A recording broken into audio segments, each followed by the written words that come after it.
Welcome back, you lads and lassies, to the Go Bros YouTube channel.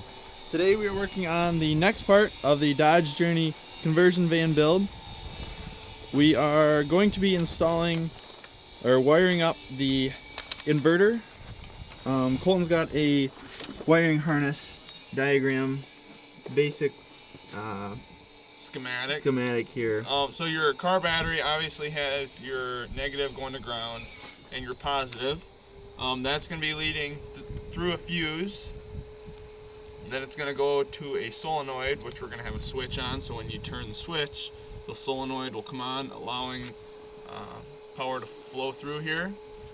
And then through your solenoid, it's going to go to your positive of your backup battery. And your negative, obviously, goes to ground. Your positive from your backup battery is going to go to your inverter, as well as your negative to the inverter, and then that'll give us power to the inverter once the switch is turned on. Perfect. Alright, so we're gonna get figuring out where we gotta run wires through the firewall here, and then as well as where we want to mount the solenoid and fuse. We'll get building it here. So here's what we're thinking here. Our battery is all the way down there, but it's got a wire running up here if it ever needs a jump start. So we're just gonna hook off of this and run our wire probably up something like this, and it'll go into our fuse, which we're gonna mount somewhere on here. We haven't figured out the permanent location. Then this will sit something like that, down a little farther. We just gotta take this plastic clip out, and then our wires will run from here underneath and then go up through a hole in one of the little cubbies. Go ahead and show us the hole here, Colton. So we have to put another hole down there because we need one for our exhaust and one for the wires coming up. The heater exhaust. Yeah, the heater exhaust. And then the wires coming up for the battery. And we're planning on having the battery sit right in there, and then the inverter will be like directly above it. Yeah. So all our wiring will go in the same spot. We'll show you the inverter we got. The rest of the stuff we're gonna need too here for the. We just got a bunch of battery terminals. This is the grommet we're just going to use to run the wires up. And then our inverter, just a switch to turn the charging on the battery on or off. Fuse solenoid. It's a 1500 watt inverter, just in case you're wondering. And then we're going to put a light bar on eventually. That'll be towards the end of the video. But we're going to go ahead and get started, and we'll let you know how it goes. Hey guys, we're trying to get our subscriber count up, so if you could subscribe to the channel, we'd appreciate it. Come on, get back to the video. Alright. What you working on here, Colton? Just trying to hook this up. I'm just going to mount the fuse right next to the solenoid. Pretty close. I just cut a piece of wire, and It's exciting. yeah, it's pretty good stuff. Really exciting. Just so you don't have to do it outside. Yeah, outside. It's cold out, and there's no point in doing it outside when it's easier to do it inside. We got the shop nice and warm. If you tuned into the last video, Almost You know that. almost burned all that wood. we got a nice fire going. This is a 100 amp fuse.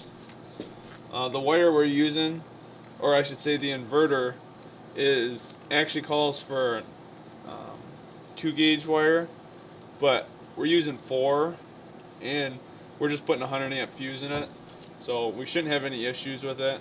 But If we do, we know it's the wire. yeah, if the fuse is blowing, then we Put a new fuse put in. a bigger fuse in, bigger wire in, so shouldn't have a problem there.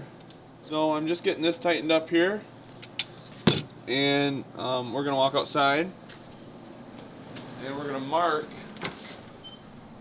how long we need our wire. So this is gonna sit somewhere like this, and then we're gonna mark Come around here. somewhere about there. Still want to be able to get into our brake fluid cap here. It's probably somewhere about there.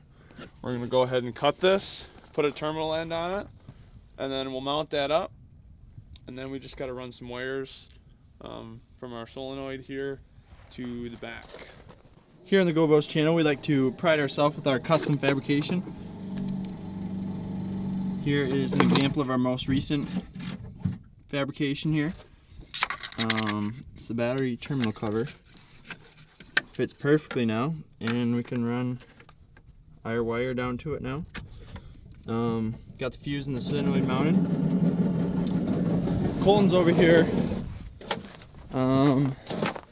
drilling a hole to run wires.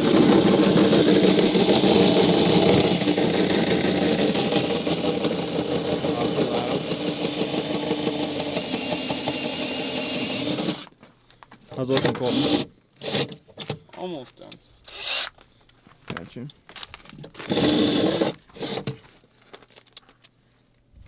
Make it through? Those. Alright, show us what you're doing here. Got a hole here. We figured we'd drill it on the side, just because if we went through the bottom like the exhaust is, it's gonna get too close to snag on something or. Yeah, I'll show you what it looks like from underneath. Show you what he's talking about. So under here, one second. So under here, that's where it's at. We were worried if we took it out of the bottom, it would loop down and get caught on some brush or something if you were ever traveling around.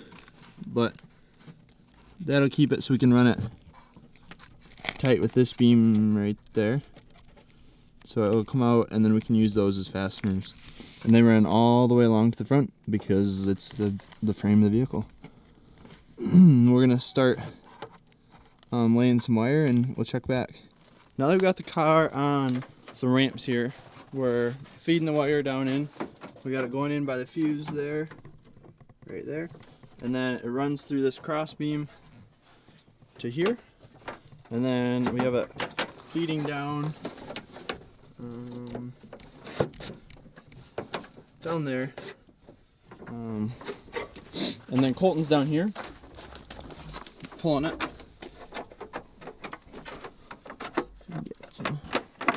Got Colton pulling it there, trying to feed it through the frame rail. Yeah, we're just gonna. If you can't, I thought you just zip tie it to that. Yeah. We'll probably just or something like fasten it that. to the side, just so it's up above, so it's not gonna scrape on anything. So all it comes down there, and it just has to run to There's a grommet here. If you want, you can. I'll poke it through and you can pull ground some. there. Yeah, we'll pull it up for him. Watch your knee, Colton. Can you put your knee down? Keep your knee. There you go. Now you put it back up. There it is. Keep pulling. I think that's probably good. I'll close the door here so you can get up and look for sure.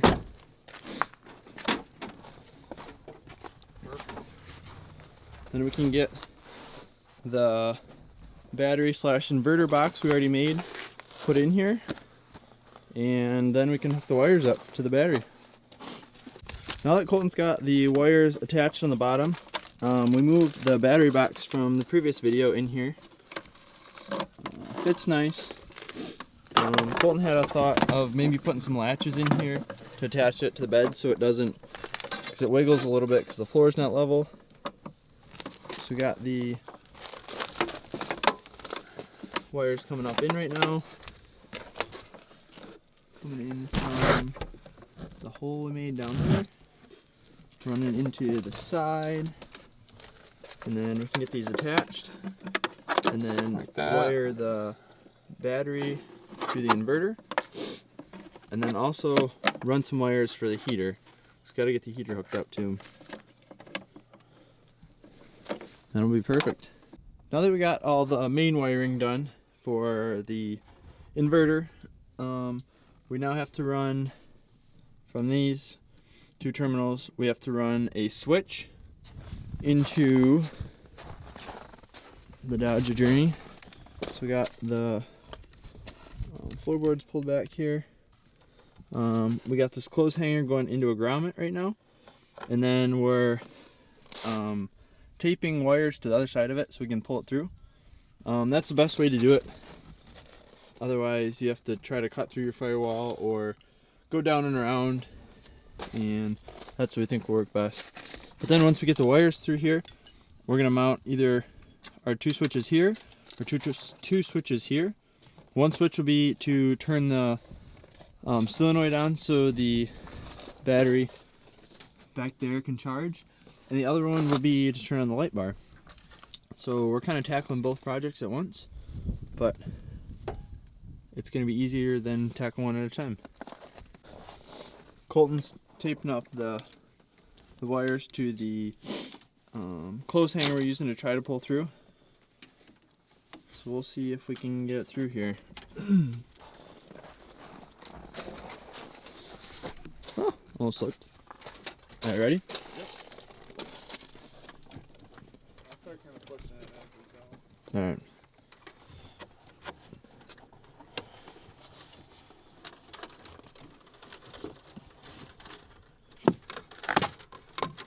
Alright, I'm gonna have to set the camera down here and try to pull this through, but we'll show you it as soon as we get it pulled through. Alright, and just like that, we got it through here. All 3 wires. So now we gotta cut them to length and then drill some holes here for our switches and then we can get them wired in. Putting in the switches has shown to be a little bit more of a challenge than I thought. Initially I thought I could just pull this cover off, put the holes in it, but there's a backer here, metal backer. So I'm going to pop those out and trim just the top of this off. Nothing's attached to the top, so it'll be good there. And then I'll be able to put the switches in the top portion of this. Colton, while I'm doing that, has been almost slipped. I wired.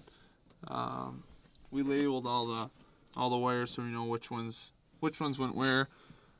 We had one wire coming up here going to the solenoid, and the other side of the solenoid has to go just to ground anywhere, and then that'll be hooked to a switch, and then so when you turn the switch on, the solenoid will go together and allow power to flow through. And then we have another one coming up here, the power wire, and that's going just back there, going to the switches. And then we have this one here. We'll have to route down to here, and that's going to go to our light bar. And other than that, I'm just getting everything hooked up to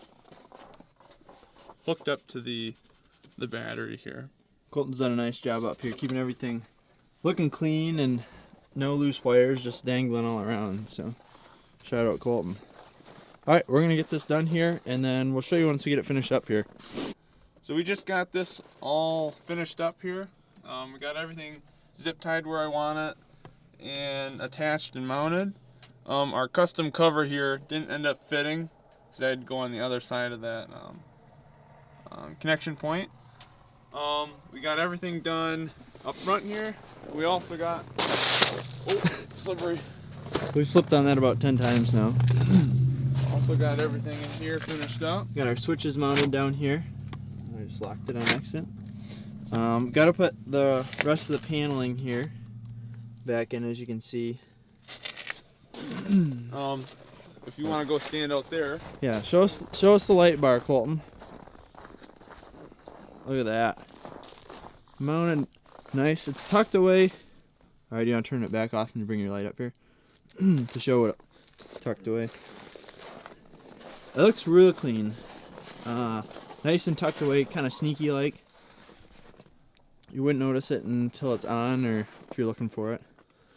We're gonna go ahead and, well, we'll show you. Let's show you this over here before we start it. We're gonna start it and turn our solenoid on, and then you should be able to see. We'll put a voltmeter up to it, and we should be getting 14.4 or somewhere around there. I'm gonna go ahead and start it here. Oh yeah, you can probably get it. Just to show that it is indeed working. It's gonna be the closest switch. To me, right? Yeah. Here's the solenoid. You're not gonna hear the solenoid. Oh yeah, I guess that's true. We recently straight piped the man van, so it sounds like a Charger now. Alright, so let me scooch over a little bit so we can zoom in on. There we